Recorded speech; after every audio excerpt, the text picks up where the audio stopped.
It is the end of the November season. Prowler is our final Series 5 card released, and he is hands down the card of the month. He has so much versatility. He is going to bring back cards like Professor X. He makes the move many archetype feel real in a way that Ezekiel Sims did not, and it is easily my favorite card of the month. I didn't think Spirepunk was going to be dethroned because I was having such a good time with that card, but Prowler just makes things feel phenomenal. If you want the too long didn't listen version, I highly recommend you go out and get this card in the snap packs. I think this is going to be a fantastic and versatile card. He feels not quite the level of Merlin, but I definitely put him above Kate Bishop. This card feels fantastic, and the playlines he enables, including bringing back the GOAT Professor X, just feels excellent. Let's dive into the full review.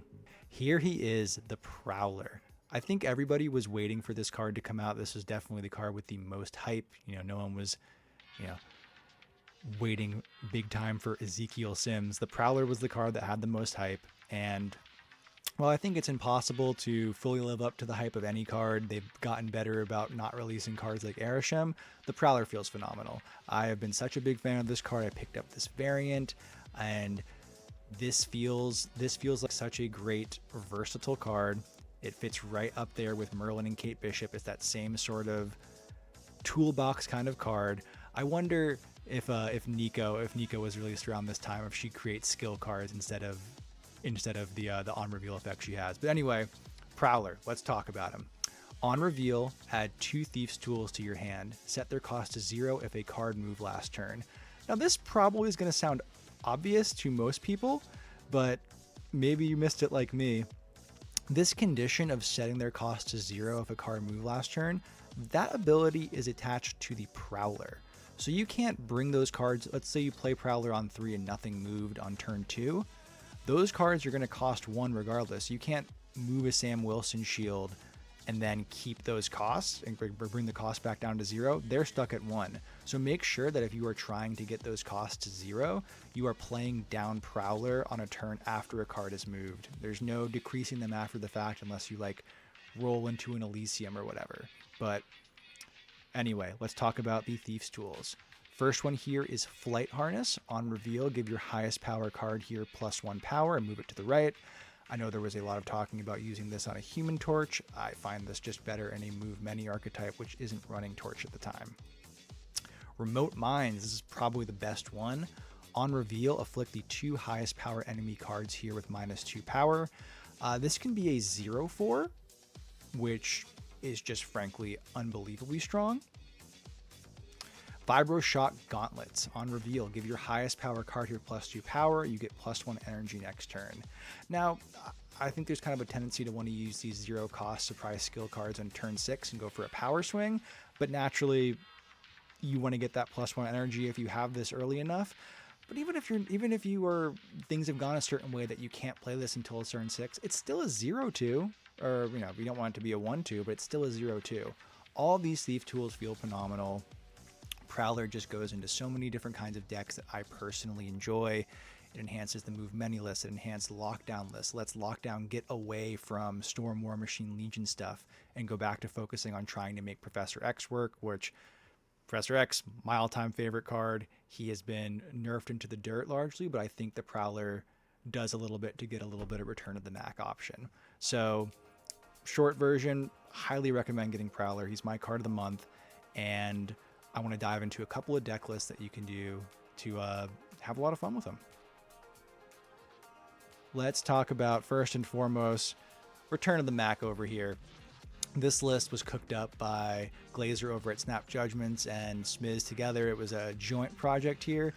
This is a non-meme Professor X list. What this deck tries to do is you are getting things out like you have your spells with Merlin, Deafening Chord, Prowler to be able to bounce around your Werewolf by Night and scale that way, and it mixes that with a very nice ramp package in Penny Parker, Luna Snow, and you have your Prowler bringing out the moves over there, and it feels fantastic. Even just doing something like Penny Parker into Spider into a turn 4 Professor X, that's really the name of the game here. You're not trying to play Professor X out on 5. You can, but getting him down on 4 feels great. Even just going Luna Snow into Professor X because our ramp cards in Penny and Luna are both respectable power, and especially Penny with the ability to move in or out into a different location to shift up that power, you're often able to get that location early. And even if you don't win it, there are now so many ways to buff up a Professor X lane. You could be playing spells to move your werewolf in there. You can deafening chord a Goliath that's in that location that you've played over and shut that down late turn. You get a lot of more cube equity with plays like that if you're able to be strategic and hold and know, okay, they think I've lost this Professor X location. Sure, I'm gonna they're thinking, oh, okay, they'll Mercury Cannonball me in one lane, but I've got Professor X. I've got my Moonstone lane. I've got it won. Nope, deafening chord. I shut down your Goliath. I shut down your Ant-Man that you were relying on, whatever it is. And yeah, combining the Mercury Professor X Cannonball package with some spell slinging style stuff with Merlin, Prowler, Deafening Chord, Werewolf, all the cards just really synergize together and it creates a really fun package. Miss Marvel, I'm not 100% sold on as of yet. I've never, even when she was very good, I was never a diehard Miss Marvel fan. We are able to meet those conditions a decent amount of time. Even just Luna Snow in one location on her own meets that condition because we don't have other one cost cards that are going to stay on the board. It's great. I don't think we're doing like Kahori stuff if we want to start getting Iron Patriot in here. That's not what we're doing. But yeah, I'm not in love with the card, even though it has performed very well. Alioth, same idea. We just don't. There's combo stuff that can try to go over the top of us that we can shut down with Alioth. Being able to play Alioth out on turn 5 after doing Professor X on turn 4, that's a pretty respectable combo, or little mini combo in scare quotes. That can do very well. But yeah, I love this list. I love the fact that I can play Professor X without feeling like I'm throwing. It's still not perfect. Professor X text is still the most like janky. We needed to Murph the Professor X Cannonball combo, so we're just adding the move condition. This doesn't feel like a card that was designed in a vacuum of like, this is what we want the card to do. This feels like they saw, okay, Cannonball Professor X is the most broken thing right now. We gotta tone down Professor X. I just hope they don't rework him. This feels like a very legitimate thing you can do. I think early on, Prowler lists were doing a lot with Professor X, but they've pretty quickly migrated away from that, so people might not be expecting this. So go out there, have some fun, move your werewolf around. We've got tech in the form of Deafening Chord, Alioth. We can Merlin once in future away a snow, an Ice Cube when the time is right. It feels great. Love this list. As Mark Morrison said, it's the return of the Mac. All right, now the video is going to get content ID because I sound just like Mark Morrison. So that's one deck I enjoy, but there was another deck that I won the Infinity Conquest with that I will be doing a full deck guide on because I think it deserves of it. And that is this one, Moving a Lot. So earlier in the month when Ezekiel Sims came out, there was definitely a lot of like, oh, this is going to be a card that goes into the Craven, Silk, Hydra Stomper, I think what a secondary call it, the Move Many archetype. This is a card that's going to go into that list and it's going to enhance it. Now, I know there's some people that are positive on Ezekiel Sims. I don't want to it's not my most hated card or anything, but real talk, that was not the card that brought this list to life. That was not the thing that took this over the edge. I've seen Ezekiel Sims maybe once outside of his release week when people were doing weekend missions. And long story short, what makes this list feel real is the addition of Prowler, not Ezekiel Sims. What this list is trying to do is combine the classic Captain America, Batroc, Hydra Stomper. You are moving around your shield with Sam Wilson. You're bouncing it between Sam Wilson and Craven. If you've got Batroc the Leaper down on an earlier play, ideally on turn 1, he's moving around building up power. Hydra Stomper is getting +2 if Batroc and the shield are moving at the same time, but Hydra Stomper's ongoing, so you can save him till the end. Spider-Punk's in there. You're bouncing stuff around with Silk. Miles gets discounted. Hellion, this is a very interesting tech, and again, full credit, I am not the chef of this list. This was cooked up by Smiz, and I just really enjoyed it because I wanted to try something different with Prowler that wasn't Professor X stuff, because I was just spamming that a lot, And yeah, I won Infinity Conquest with this. This felt like it had incredible game into everything that we were playing. Hellion being a nice kind of surprise card, because typically Hellion is played in the traditional Human Torch moves list where you're trying to, you know, move around your Human Torch or set up your turn 6 with Hellion. So okay, I've got my giant Human Torch list over here, location. I'm going to steal this land with Juggernaut. But you can do a similar thing here. We have to be aware of Shadow King. That's a very real card right now. That is probably the premier dedicated tech card in the meta. And stuff like Cosmic Ghost Rider. Got to be careful with stuff like that. Hellion can let you do a fake out if they're saving their Cosmic Ghost Rider for turn 6, or if they're saving their Shadow King likely for turn 6. They're probably not saving Cosmic Ghost Rider for turn 6, but they're doing something like that. You can juke, you can move, you can also, if you've already spent your Spider-Punk or Mercury move, you can use Hellion to move that back into a location, because this is very much a points forward package.